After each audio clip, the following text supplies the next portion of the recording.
नमस्कार, हमारे साथ मौजूद हैं आदरणीय श्रीमती नम्रता शर्मा जी, जिन्होंने डॉक्टर श्यामा प्रसाद मुखर्जी एक शिक्षाविद पुस्तक लिखी है। मैडम, बहुत बहुत स्वागत है आपका हमारे साक्षात्कार में। नई दिल्ली से मैडम आकर यहाँ ब्रज में आप अपने आप को साक्षात्कार करा रही हैं ब्रज की धरा पर, कैसा महसूस कर रही हैं? मुझे बिल्कुल ऐसा लग रहा है जैसे मैं अपने घर में बैठी हूँ और बहुत ही अच्छा महसूस हो रहा है।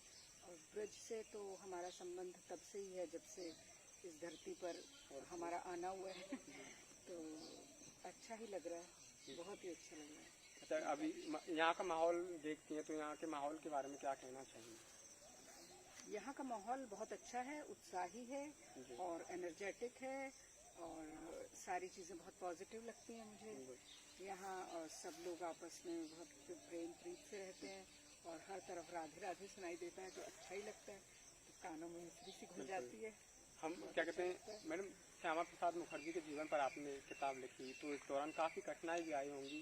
क्या क्या कठिनाई आई थी? क्योंकि हमें ऐसा लगता है कि किताब ऐसे ही लिख जाती होगी, लेकिन हमने सुना था कि आपने 5 बार वहाँ गई थी आप कोलकाता मंदिर, तो पूरा वर्णन करें तो। हाँ, नहीं, कोई भी आप कार्य करते हैं अगर उसको ईमानदारी से करना है तो उसमें कुछ तो आपको संघर्ष आएंगे ही। और कठिनाइयाँ क्या, आप कहिए कि उसमें हमने बहुत ही मेहनत लगाई अपनी। तो कठिनाई इस तरीके की, क्योंकि हमने जो टॉपिक लिया वो इस तरीके का था कि उसमें बहुत ज़्यादा लिटरेचर मौजूद नहीं था, तो इसलिए हमको उनके घर हम गए कोलकाता और वहाँ एक लंबा सा स्टे किया और फिर उनके घर रोज़ हम जाते थे। उनका पैतृक निवास रूसा रोड, भवानीपुर, कलकत्ता में, और वहाँ पे उनकी जो भांजी हैं डॉक्टर रीना भादुड़ी, वो वहाँ की सचिव हैं। अब वहाँ पर आशुतोष मुखर्जी स्मृति न्यास बना दिया गया है, तो वहाँ पर हम गए। वहाँ पर बहुत सारी लिटरेचर देखने को मिला और पुस्तक में आप देखेंगे जो भी फोटोग्राफ्स लगी हैं वो सब हमको वहीं से अवेलेबल हुई, उधर से हैं, बिल्कुल वहीं पर। और इस दौरान मुझे फिर कलकत्ता यूनिवर्सिटी भी जाना हुआ, तो क्योंकि कलकत्ता यूनिवर्सिटी के वो वाइस चांसलर थे और एशिया में सबसे कम उम्र के वाइस चांसलर होने का बिल्कुल श्रेय उन्हीं को जाता है, क्योंकि महज 33 वर्ष के थे जब वो कलकत्ता यूनिवर्सिटी के वाइस चांसलर थे। मैडम, सोशल मीडिया का जमाना है, लड़के लड़कियां जो यंग जनरेशन है हमारी, वो अंग्रेजी के जो शब्द होते हैं छोटे छोटे, थैंक्स है या हैप्पी बर्थडे, SBD लिखते हैं, वे मतलब हिंदी नहीं, अगर वे धन्यवाद भी लिखे तो बहुत बढ़िया रहेगा। और आपको जन्मदिन की हार्दिक शुभकामनाएं ऐसे भी लिखे तो काफी अच्छा है। लोग इन चीजों से अलग होते जा रहे हैं, हिंदी प्रेम उनका अलग है। जागृत होने के लिए क्या करना है? मुझे लगता है नई भाषा सीख रहे हैं आजकल। और हिंदी प्रेम की तो बात ये है कि हम भारतेंदु हरिश्चंद्र की बात की लाइन को हम दोहरा सकते हैं कि निज भाषा उन्नति है सब उन्नति को मूल। तो अगर आपको प्रोग्रेस करनी है तो आपको अपनी भाषा पे, अपनी मातृभाषा पर तो आपको कार्य करना ही होगा, और मातृभाषा के प्रति आपका डेडिकेशन और आपकी सीरियसनेस, सिंसियरनेस होनी चाहिए। और भाषा की आत्मा को आपको आत्मसात करना होगा, क्योंकि शेक्सपियर ने भी तो कहा है ना, mind your language लेस्ट you shall मार योर फॉर्च्यून, कि आप अपने भाग्य के दरवाजे ही बंद कर लेंगे अगर आपने अपनी भाषा को नहीं सुधारा। तो चाहे अंग्रेजी हो, चाहे हिंदी हो, चाहे कोई भी रीजनल भाषा हो, अगर आप उस भाषा में बात करते हैं, वार्तालाप करते हैं या लिखते हैं, तो उस भाषा का जो मूल रूप है उसको ही आपको अपनाना चाहिए, उसके व्याकरण का ध्यान रखना चाहिए, तो उसकी आत्मा को हम खोने ना दें उस भाषा की।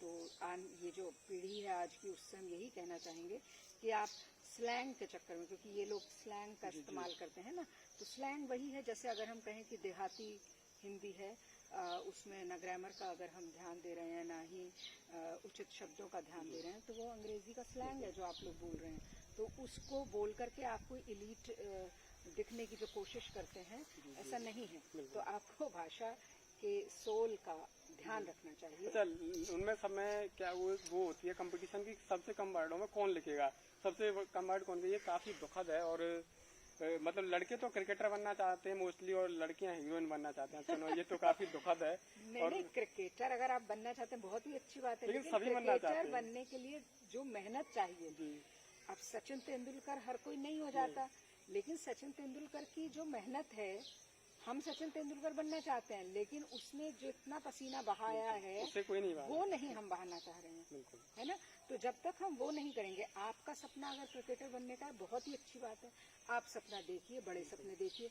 आप फिल्म हीरोइन बनना चाहते हैं, बहुत ही अच्छी बात है, आप एक, लेकिन आप बड़ा सपना देखिए ना। और उस फिल्म हीरोइन को जो मेहनत करनी पड़ती है, बिल्कुल, है ना, जो उसको डायलॉग डिलीवरी के लिए, या उसको अपने को फिट रखने के लिए, या आसपास की बातों से रूबरू रखने के लिए, जो उसको अपनी एक्टिंग के लिए जो चीजें वो सीखती है, या जिन चीजों में वो संघर्ष के साथ आगे, यानी कि उसका जो संघर्ष है, जो फिल्म हीरोइन का, वो संघर्ष नहीं देख रही हैं लड़कियां। वो सिर्फ ये देख रही हैं कि हाँ वो पर्दे पर कैसी दिखाई दे रही है, या वो इस तरीके से है, तो ग्लैमर उनको दिख रहा है, लेकिन ग्लैमर के पीछे का संघर्ष नहीं देख पा रहा है। तो उस संघर्ष को भी देखें। और अगर आपको इस क्षेत्र में आना है, तो उस क्षेत्र में आने के लिए उतनी ही मेहनत की जरूरत है, तो आप मेहनत कीजिए। बिल्कुल, तो इंस्टाग्राम पर वीडियो डालने से कोई काम नहीं उससे चलेगा। कोई काम नहीं चलेगा कि आप वो, मैं तो कहती हूँ वो फजूल ही लगता है हम लोगों को तो। जी। अच्छा मैडम, क्या कहते हैं, जो हिंदी की बुक है श्यामा प्रसाद मुखर्जी पर जो आपने लिखी, इसका विमोचन किसने किया, और आपने राष्ट्रपति जी को भी भेंट की थी, क्या कहाँ कहाँ बुक ये भेंट करी? और ये पुस्तक जो हमने लिखी डॉक्टर नंदकिशोर गर्ग के साथ, ये हमारे कॉलेज के अध्यक्ष हैं, और महाराजा अग्रसेन यूनिवर्सिटी के चांसलर भी हैं, और आप बहुत ही अनुभवी राजनेता, शिक्षाविद और समाज सुधारक, यानी बहुत सारे रोल, मल्टीपल रोल्स हैं एक शख्सियत में।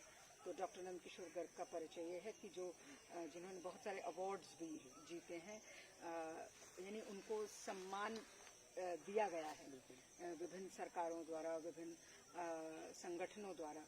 तो उनके साथ मिलकर के ये जो पुस्तक लिखने का मुझे अनुभव मिला, वो बहुत ही अच्छा था। और ये पुस्तक सबसे पहले महेंद्र नाथ पांडे जी, जो हमारे शिक्षा मंत्री थे, उन्होंने इसका विमोचन किया था, और ये प्रोग्राम नेशनल बुक ट्रस्ट ने ही आयोजित किया था। राष्ट्रपति जी के और दूसरी बार ये होटल ताज में दिल्ली के एलजी, उन्होंने इसका विमोचन किया था, और राष्ट्रपति जी को भेंट की गई। बहुत ही अच्छा लगा पुस्तक, और योगी जी को भी भेंट की गई है। जी।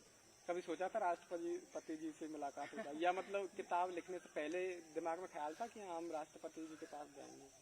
नहीं, ऐसा कुछ ख्याल तो नहीं था, लेकिन इनसे पहले डॉक्टर प्रणब मुखर्जी के साथ मैंने स्टेज शेयर किया। तो वो हमारा महाराजा अग्रसेन यूनिवर्सिटी का इनॉग्रेशन था 2013 में। तो तब मुझको मौका मिला था देखने का कि राष्ट्रपति की गरिमा क्या होती है। तो उस तब अनुभव लिया था, और बहुत ही अच्छा अनुभव था वो। और उसके बाद जैसे जैसे ये पुस्तक हमने लिखना शुरू किया, गंगा दशमी 2015 में ही इसका श्री गणेश हुआ था कार्यक्रम का, और आज गंगा दशमी ही है। तो जैसे जैसे हम पुस्तक आगे लिखने लगे, सर के साथ बैठ के जो एडिटिंग होती थी, जो विचार विमर्श होता था, तो लग रहा था कि हमारी पुस्तक बहुत अच्छी बनने जा रही है। तो तब एक सपना जगा, और डॉक्टर नंदकिशोर गर्ग ने कहा कि हम इनको राष्ट्रपति जी को हम जरूर भेंट करेंगे। तो पुस्तक उनको लगा कि हाँ इस स्तर की, इसमें कोई शक नहीं, क्योंकि सर्वोच्च नागरिक थे, तो आपको काफी खुशी हुई होगी। बिल्कुल खुशी हुई, और उनका व्यवहार बहुत ही वो विनम्र और एक सुहृदय, वो विनम्र और आप नम्र। बिल्कुल अच्छा लगा।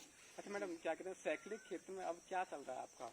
शैक्षणिक क्षेत्र में वैसे तो आजकल ऑनलाइन क्लासेस चल रही हैं, तो बच्चों को ऑनलाइन ही पढ़ाया जा रहा है। बाकी जहाँ हमने सुना था गीता पर कुछ आपका शोध का जो वो है, उसमें मैं Bhagavad Gita an answer to Socratic question how should we live, इस पर हम काम कर रहे हैं। क्योंकि ग्रीक फिलॉसफी में सोक्रेटिस हुए, तो उनके बहुत से प्रश्न रहते थे कि कैसे हम जीवन जिएं। तो इस पर बहुत सारे फिलोसफर्स ने कहा है, बात की है।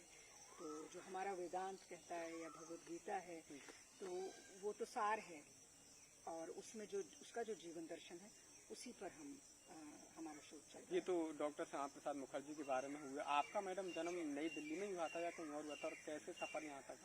मेरा जन्म जगाधरी वर्कशॉप हरियाणा में हुआ, और सारी शिक्षा दीक्षा गुड़गांव में, क्योंकि मेरी जो मदर है वो हरियाणा एजुकेशन में ही थी, और फादर मेरे दिल्ली सेना मुख्यालय में जाते थे।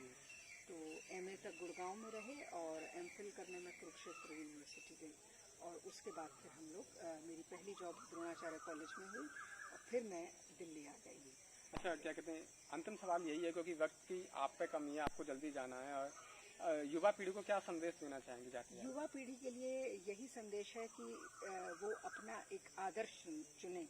तो जैसे आदर्श या तो स्वामी विवेकानंद उनके आदर्श हों, डॉक्टर कलाम उनके आदर्श हों, तो कोई ऐसा व्यक्तित्व उनका आदर्श हो और जो उन्होंने बातें कही, जैसे कलाम साहब ने कहा कि ड्रीम बिग, तो मेरा भी युवाओं से यही अपील है कि सपने देखें, दिवा स्वप्न देखें और उस सपने को साकार करने के लिए मेहनत करें। तो कुछ उनको आगे बढ़ना चाहिए, सतत प्रयास करते रहना चाहिए, मन में निराशा को जगह नहीं देनी चाहिए। न रहो न निराश करो मन को, कुछ काम करो, कुछ काम करो, क्योंकि देश के कर्णधार आप हैं, देश का सारा दारोमदार आपके ही कंधों पर है। तो आपको अपने कंधों को मजबूत बनाना है, क्योंकि डॉक्टर मुखर्जी भी कहते हैं कि ऐसी शिक्षा किस काम की अगर आप शारीरिक रूप से अक्षम हो। तो शारीरिक रूप से आपको सक्षम होना है, तभी आप अपने विचारों को भी सक्षम बना पाएंगे। तो विचारों को सक्षम बनाइए और अपने व्यक्तित्व को सक्षम बनाइए, क्योंकि जब चरित्र का निर्माण होगा तो राष्ट्र का निर्माण होगा। बिल्कुल। तो इंस्टाग्राम वीडियो डालने से कोई काम नहीं चलेगा, इंस्टाग्राम वीडियो के पीछे जो मेहनत है हीरोइन की या क्रिकेटरों की, उनसे मैडम का कहना है बिल्कुल काम चलेगा। मैडम बहुत बहुत धन्यवाद इतना कीमती वक्त देने के लिए। तो ये थी हमारे साथ आदरणीय श्रीमती नम्रता शर्मा जी। अगली बार मिलेंगे किसी ऐसी ही शख्सियत के साथ। जब तक अपना ख्याल रखें, सुरक्षित रखें, लड़कियों का रेस्पेक्ट करें और जानवर से प्यार करें। बहुत बहुत धन्यवाद।